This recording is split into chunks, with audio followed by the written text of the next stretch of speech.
Now, the elephant in the studio is Martyrs Taxes, and who's on the spotlight? The Kenya Revenue Authority. The government has set out to increase its revenue collection by at least 500 billion shillings in the first 6 months to 1 trillion shillings by 2024 as it works to double revenue collection by 2027, an ambitious plan that is pegged on the taxation of wealth. But what will be the impact of increased taxation by the Ruto regime? Will the government through KRA be able to achieve this ambitious goal? Jimmy Mbogo sat down with Nixon Omondi, the team lead digital service tax at KRA, and joins us now with more. A very good afternoon to you too, Noah. Yes, as you rightfully said, and first of all, a happy new year to you too. And as you rightfully said, it's the beginning of January, and as you might be aware, this comes with new tax implication. And just running you through some of the new taxes that are expected to kick in this January. That includes the capital gain tax, which was revised upwards from 5% to about 15%. We have the transfer of unquoted shares that also went up. We have mobile to bank transactions and an array of other tax measures. But today we want to focus on the capital gain tax. What does this increase from 5% to 15% mean for you? And joining me on set this afternoon is none other than Nixon Omondi, the team leader, digital service tax. Nix, welcome sir, to KTN. Thank you. So let's get first of all this concept of what is capital gain tax and how is KRA computing this? Thank you, Jimmy. You know, if you go back to the history of taxation, first of all, our president has been reiterating the same statement that all of us need to pay our fair share of taxes. And the history of tax is such that you need tax to touch every facet of transaction or wealth creation, as some people put it. And there are people who are not working. There are people who are not in business. But there are people who have invested in certain assets. They wait or speculate upon appreciation of such assets. Then they realize whatever gain is there. So these are the people who are targeted by the capital gains tax. So that all of us at least contribute to the development of Kenya. Of course, in 1985, the same was suspended. And the reason Parliament then had was to enable the growth of the capital base in the country in terms of promoting our Nairobi Stock Exchange, as it was then. Now it is Nairobi Securities Exchange. Also to promote investment in land. You know, that was not very long after the land adjudication and, you know, Kenyans and Africans starting to own land and having their title deeds. So once it was suspended in 1985, it was not charged for 30 years until that suspension was lifted in 2015. So that again is what is subject to 15%. The question that I'm sure comes to many of the viewers who are watching us now is, why do I need to pay tax on a gift? Really, it's not a gift. Actually, in Kenya, we don't have gift taxes. What we are looking at is the gain when you are disposing of. If you are gifted, for example, that is still a transfer. So a number of us, of course, being Kenyans, you might have some parcel of land that is left to you by your dad, okay, under you know, succession. And then when you will be selling that piece of land, then you will be required to account for a capital gains tax. But of course, there are also exemptions to such acquisitions. I think we'll be mentioning a few of those exemptions. If you're transferring land of less than 3 million, there's no capital gains tax. So if you look at it largely, this tax targets, you know, big time transfers of land and other properties as defined. So we're talking of any transaction about 3 million shillings? For land. Okay. Yes, for land it must be 3 million and above. All right, so let me take you back slightly from 2015 when the CGT Act came into effect, the capital gain tax. So the question is, since then until 2022, before the revision, how much did KRA collect from this? If you look at 2019 specifically, we collected about 5 billion.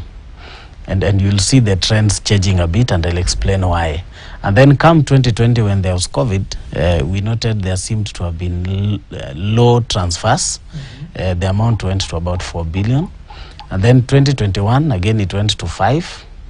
Then 2022, we saw the highest amount, more than 7 billion.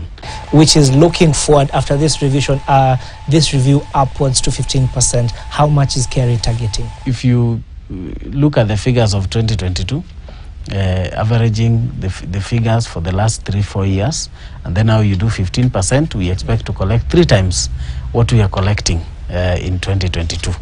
So that takes us to about 20 billion or so. But of course, all factors, as they say, are kept constant. Yeah. But you know, KRA is also taking a lot of measures just to ensure that anybody who is eligible to pay capital gains tax, whether they are transferring shares which are not traded at the Nairobi Securities Exchange, or they are transferring land or even buildings, they account for their taxes. So there's a lot of compliance initiatives. Isn't this going to therefore curtail the number of transfers and transactions that we see? I don't think it should. You know, economists will tell you that taxes are important even for making better profits. Yeah. Because if you are employed, for example, Jimmy, you are paying up to 30% as tax. Does that buy you from, seeking for employment? No. Of course not. Somebody else, their main source of livelihood or wealth is by selling capital items that they acquired before. So it's only fair that they also shoulder similar taxes, and you see even theirs is low at 15%. Yeah. So I don't think it should be a reason as to slow down transfers, the growth of capital in our country, or people maybe selling their private companies. It shouldn't. There's a concern that is this the right time to increase CGT, because the economy is yet to recover. We've just come from an election, we've come from a pandemic, we're yet to fully recover. Is this the right time to levy this tax? Let me give it 3 reasons. One, Kenya is one of the countries where you see a lot of movement in terms of private companies. We are an investment hub and destination. So you'll see a lot of the time foreigners buy, sell companies in Kenya. Okay? And it's only fair that when they make such gains, then they should be taxable. Number 2, CGT is not new, in the world. It's not new to Kenya. Several countries charge CGT. CGT is also recognized international tax documents.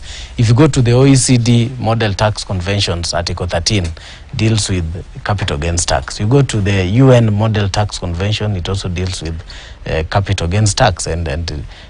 So we are not introducing anything new, compared to the rest of the world. Number 3, if you look at the rates of CGT in many countries, even 15% is still quite low. Our neighbors, Uganda, charge 30%. So if you look at 15%, there's a big difference. Yeah. Very favorable. And of course, in the spirit of having East Africa community, then rates should also be almost at par. And lastly, maybe but not least, is the government also wants to raise revenue for the betterment of our country. And taxes are plowed back into the economy. And without taxes, the government will not operate. Without taxes, we might not see the good roads, and which again spur investment. Yeah. Tax is what we call the effect is what we call it doubles its effect. We collect, then it's taken back to the economy, where business people again multiply the same amount, and then we collect, and that cycle needs to be sustained. And if you are not collecting enough, then you are not able to inject back into the economy enough. So I don't think there's a reason to say that the increase in CGT will curtail maybe investments and development in Kenya. All right, Nick, let me take you back. And I really want to understand the thinking behind this revision, this review from 5% to 15%. What informed that decision? What informed is people need to be treated equally. And that is what is in Article 209 of the Constitution. Everybody should shoulder their fair share of tax. Yeah. And you look at it, if you are employed, you are paying up to 30%. If you are in business, you pay 30%. And then if you are in rent or property, the rate is 10%. And then if you are transferring property, the rate was 5%. That's why it didn't look so fair. That rate was a little bit low. And then I've also mentioned about international rates, where we look at our neighbors or similar economies, where the rates are actually higher than the 5% that we were charging. So bring the rate to 15% simply means we are being at par with our neighbors, those who have, those who are equally developed. Let's say those who are economically equal to Kenya. Yeah. And again, also to treat all Kenyans fairly. Everybody pays almost a similar rate of tax on all their whatever they are earning. All right, it's actually a good thing that you've talked about fairness with regards to tax collection. There has always been the concern that KRA to some extent has been very aggressive when it comes to collection. How do we change that going forward? Being aggressive is not bad. And allow me to... It's very subjective. To almost quote my Commissioner General, that KRA will not collect a shilling more or a shilling less.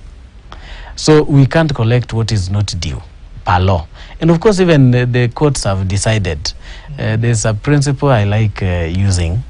One of our judges in Kenya said taxes are never fair. Okay? Or taxation. Yeah. And he quoted that by saying, if the law says you are supposed to be taxed, however difficult it seems, you will be taxed. If the law says you are not going to be taxed, however unfair the authorities will think they are going to lose, you will not pay the tax. There's also the question of working with other agencies to enforce compliance and ensure that we all comply to this new tax. So what agencies is KRA looking to work with or is currently working with with regards to CGT? Yes, a lot of time KRA does what we call a multi-agency team approach to a number of taxes. And with respect to CGT, we work very closely with the registrar of lands. And of course also, because even shares are also going through register of lands. If you look at the law. So for share registers or certificates, they have to go to the same registrar. So we work closely with them, not just for information, but of course also even to do stakeholder engagements. There's also the question of digital service tax. And this is something that so many Kenyans are trying to grasp and understand. Where does it apply? How do I pay on it? Is this going to cost me a little more? Can you just sort of clear this up for us? Yes, digital service tax, as the name suggests, is about digital services, not goods. So if you're buying any item from Amazon and it's a physical item, the digital service tax does not apply. Number two, digital service tax is a tax on the seller, not the buyer. So Jimmy, if you're buying your nice mobile phone or iPhone 14 Pro Max from Amazon, there's no digital service tax because you shall have been charged the VAT and all the attendant taxes upon entry at the port of entry. So digital service tax is about digital services and is only accounted for by non-residents. These are people who are not based in Kenya. So the president talks about increasing the tax bracket and the revenue collected. And for this year, I think the target is an extra trillion shillings. Or is it 500? Yeah, it's about 400 to 500. 400 billion. About a trillion and doubling the current revenue collection by 2027. Is this achievable or is this too much pressure for you guys at KRA? Sometimes people thrive under pressure. Okay? But it's achievable. Yeah. Yes. I don't think the president is saying that they want to expand the tax brackets. Yeah. What the president has been very categorical about is introduction of systems, technological systems, that will try and collect tax at source, what we call the real-time collection of taxes. Yeah. And that has been implemented in the betting sector. and we've seen tremendous compliance and enhanced collections using that mechanism. So you're imagining if we have already seen a growth in revenue from those sectors, just by a very narrow, because betting is not as big as other sectors, then what would happen if we were to collect taxes in a similar manner through CGT, whether it's advanced tax, through the telecommunications industry, digital economy? And that is why the president already, I'm sure, is also aware that we're able to collect that 500 billion using those technology initiatives that we are actually implementing currently. I'm sure you are aware that we already have a system from Rwanda that we are implementing that will also assist us to collect VAT much more than what we are collecting now. So these solutions is what will help us to achieve the 500 billion and double our collections by 2027. So it's achievable. We are not increasing any tax. Of course, the president has also mentioned that we need to tax wealth more, and you're already seeing it in the CGT, because CGT is more about wealth. So when the rate increases to 15%, it's in line with what Adam Smith said. You tax the wealthier more than those who are not so wealthy. So I think it's achievable, and I'm sure we will manage. All right, Nick, thank you so much for taking the time to speak to KTN. And of course, that's how we wrap up this interview and all the new taxes that have been coming up. Of course, this is something that we'll be looking at in the coming days. Definitely a detailed analysis on cabinet, that is the actually capital gains tax. Combining words right there. It's the start of the year. So this has been raised from 5% to 15%. And we still have quite a raft of taxes. Remember also the Kenya Revenue Authority has gone to the Supreme Court after the lower courts overturned or actually blocked the 1% gross turnover minimum tax. Essentially, they are saying every business should be paying taxes. Remember, right now, in the current regime, if a business is making losses, then why tax a loss-making business? But gross turnover minimum tax says whether you're making losses or you're making profits, you have to pay 1% of your gross turnover towards taxation. We also have 20% excess duty on multi-bank transactions. And we've seen how these will impact the cost of transactions. In the country, you also have a 16% VAT on electronically supplied services. Talk of your Netflixes, talk of your Spotifys, listening to music and entertainment, digital spaces and digital market. Talk of ebooks. We have 16% value-added tax, and also there's sort of some incentives. So talk about Nairobi International Finance Center Authority. If your business has been registered there, well, the capital gains tax that we've just looked at in detail right there by Jimmy will be maintained at 5% if the firm is certified by Nairobi International Finance Center Authority, and that is to incentivize firms to set up in Kenya. That is actually something that we are saying. But moving on swiftly from matters taxation, let's head to Kilifi. Residents of Kilifi will soon be able to get briquettes made by the county government in a new way to protect and conserve forest ecosystem in the county. According to Kilifi County Governor Gideon Mungaro, the briquettes will be made at Sabaki from a mixture of solid waste generated from Malindi town and its environs, tree twigs and plant leaves, palm leaves rather, and it's going to cost about 800 million shillings. In your presence, Father. Yes. In your presence is fullness of joy. In your presence there is power to change.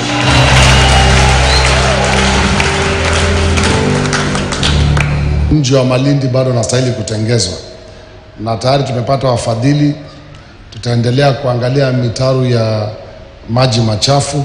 Tuko na mradi pale ambao nitakuja kuanzisha hii wiki moja ama mbili ijayo pale Sabaki, mradi wa sludge ambao utagharimu milioni karibu 800 tukishirikiana na Benki ya Dunia, na hapo tutatengeza makaa ndio watu waache kukata miti. makaa yatatengezwa hapo. Katika ule uchafu wote mnatoa kwa hizi nyumba zenu zote, utatengenezwa hapo, uchanganywe na marifu za minazi na makuti na kanja, na mtakuwa mkipoa makaa hapo na kaunti, ndio mwache kukata miti ili tuweze kuweka mazingira yetu. Well, you know, it's the start of the year. I know you have New Year goals. Did you set them at the start of the year, like 1st of January 2023? And have you started activating them? Or is the other way around? You're still continuing with wow-wows, popcorns, and, you know, snacks? Well, let's take a short break right here on Business Today. We'll return with